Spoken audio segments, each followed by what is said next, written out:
Assalamualaikum warahmatullahi wabarakatuh. Waalaikumsalam warahmatullahi wabarakatuh. Alhamdulillahirabbil alamin wassalatu wassalamu ala asyrafil anbiya'i wal mursalin sayyidina wa maulana Muhammadin wa ala alihi wa sahbihi ajma'in amma ba'd. Apa kabarnya hari ini siswa dan siswi yang Ibu sayangi? Alhamdulillah baik Bu. Alhamdulillah kabarnya baik semua. Sebelum memulai pembelajaran, Ibu mau mengabsen terlebih dahulu. Ahmad Nasai, Hadir Bu. Hatria, Hadir Bu. alhamdulillah hadir semua. Baiklah, sebelum memulai pembelajaran, alangkah baiknya kita berdoa terlebih dahulu. Adab berdoa, tangan diangkat, kepala ditundukkan. Bismillahirrahmanirrahim. Rabbi zidni ilma warzuqni fahma walhamdulillahi rabbil alamin.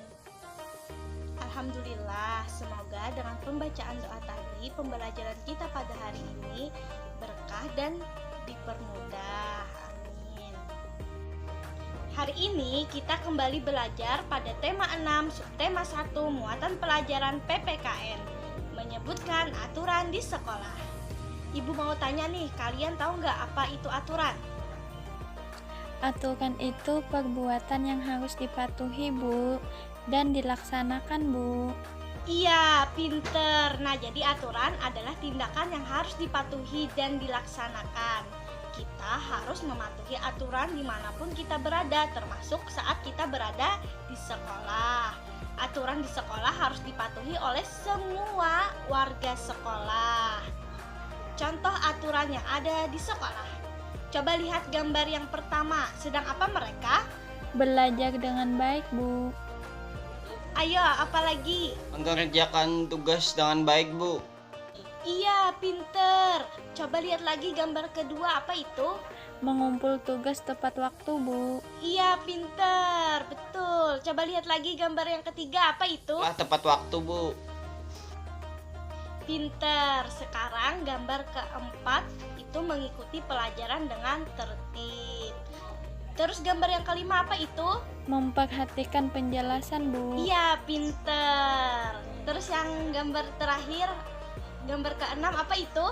Seragam sekolah dengan rapi Bu. Iya, pinter semuanya anak-anak Ibu.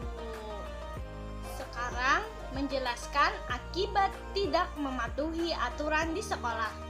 Sekolah memiliki aturan. Aturan tersebut harus kita patuhi. Aturan dibuat agar semua kegiatan di sekolah dapat berjalan dengan tertib. Tidak mematuhi aturan dapat merugikan diri sendiri atau orang lain. Perhatikan contoh berikut. Ayo, siapa yang mau menjelaskan kepada Ibu apa maksud gambar tersebut? Ayo, siapa yang mau? Dipersilahkan. Ada seorang anak yang datang terlambat ke sekolah Bu. Pagarnya sudah ditutup dan tidak mematuhi aturan dengan tepat waktu Bu. Iya, pinter. Nah, akan Ibu perjelas ya. Anggap aja itu namanya Fathur. Nah, jadi hari ini Fathur datang terlambat. Ia bangun kesiangan karena semalam menonton televisi hingga larut malam. Karena terlambat, Fathur tidak mengikuti pelajaran matematika. Fathur tidak mematuhi aturan datang tepat waktu. Akibatnya, Fathur tidak mengikuti pelajaran matematika. Terus, manfaat mematuhi aturan di sekolah. Ayo ingat kembali tentang aturan di sekolah tadi ya. Nah, jadi mematuhi aturan di sekolah sangat bermanfaat bagi seluruh warga sekolah. Semua warga sekolah memiliki tanggung jawab dalam mematuhinya. Mungkin itu saja pembelajaran kita pada hari ini. Tugasnya, kalian simpulkan pembelajaran kita pada hari ini. Nanti dikasih ke Ibu ya. Tetap semangat belajarnya dan ingat-ingat kembali apa yang kita pelajari sebelumnya dan sekarang ini ya. Oke, siap? Baiklah, Ibu tutup pembelajaran hari ini dengan mengucap hamdalah. Alhamdulillahirabbil alamin. Assalamualaikum warahmatullahi wabarakatuh. Waalaikumsalam warahmatullahi wabarakatuh.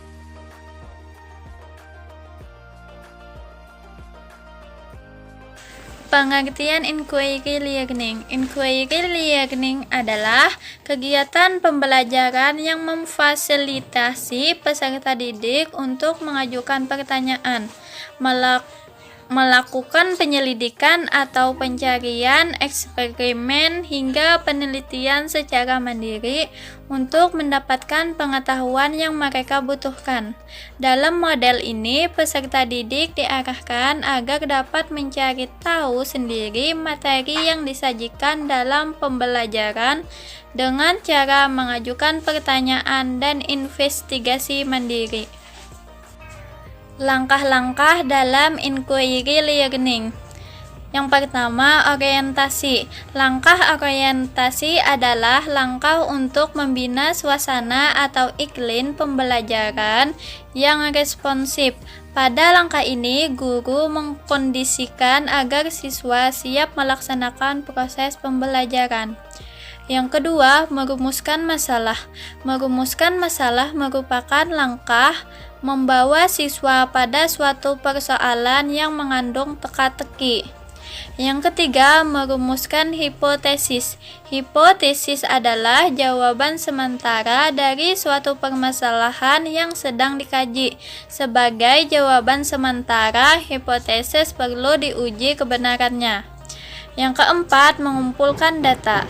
Mengumpulkan data adalah aktivitas menjaring informasi yang dibutuhkan untuk menguji hipotesis yang diajukan.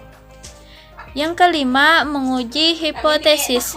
Menguji hipotesis adalah proses menentukan jawaban yang dianggap diterima sesuai dengan data atau informasi yang diperoleh berdasarkan pengumpulan data. Yang keenam, merumuskan kesimpulan. Merumuskan kesimpulan adalah proses mendeskripsikan temuan yang diperoleh berdasarkan hasil pengujian hipotesis.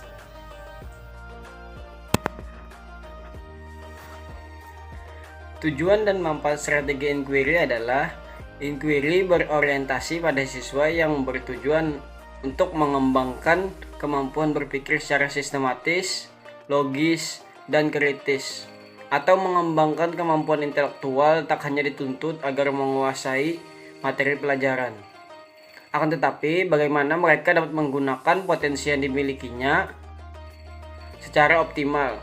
Adapun manfaat inquiry ini adalah meningkatkan kemampuan berpikir siswa untuk mencari dan menemukan sendiri materi yang akan dipelajarinya, melatih kepekaan diri, mengurangi rasa kecemasan, menumbuhkan rasa percaya diri, meningkatkan motivasi dan partisipasi belajar, meningkatkan tingkah laku yang positif, meningkatkan prestasi dan hasil belajar. Kelebihan strategi inquiry learning. Yang pertama, dapat membentuk dan mengembangkan sel konsep pada diri siswa, sehingga siswa dapat mengerti tentang konsep dasar dan ide-ide pokok dengan lebih baik. Yang kedua, membantu dalam menggunakan ingatan dan transfer pada situasi proses belajar yang baru. Yang ketiga, mendorong siswa untuk berpikir dan bekerja atas inisiatifnya sendiri, bersikap objektif, jujur, dan terbuka. Yang keempat, mendorong siswa untuk berpikir inisiatif dan merumuskan hipotesanya sendiri. Yang kelima, memberikan kepuasan yang bersifat intrinsik. Yang keenam, situasi proses belajar menjadi lebih merangsang. Yang ketujuh, dapat mengembangkan bakat atau kecakapan individu. Yang kedelapan, memberi kebebasan siswa untuk belajar sendiri. Yang kesembilan, dapat menghindari siswa dari cara-cara belajar yang tradisional. Yang ke-10, dapat memberikan waktu pada siswa secukupnya sehingga mereka dapat mengasimilasi dan mengakomodasi informasi. Kekurangan strategi inquiry learning.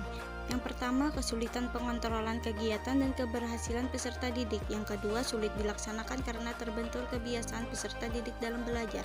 Yang ketiga, terkadang dalam implementasinya memerlukan waktu yang panjang sehingga sering pendidik sulit menyesuaikannya dengan waktu yang telah ditentukan.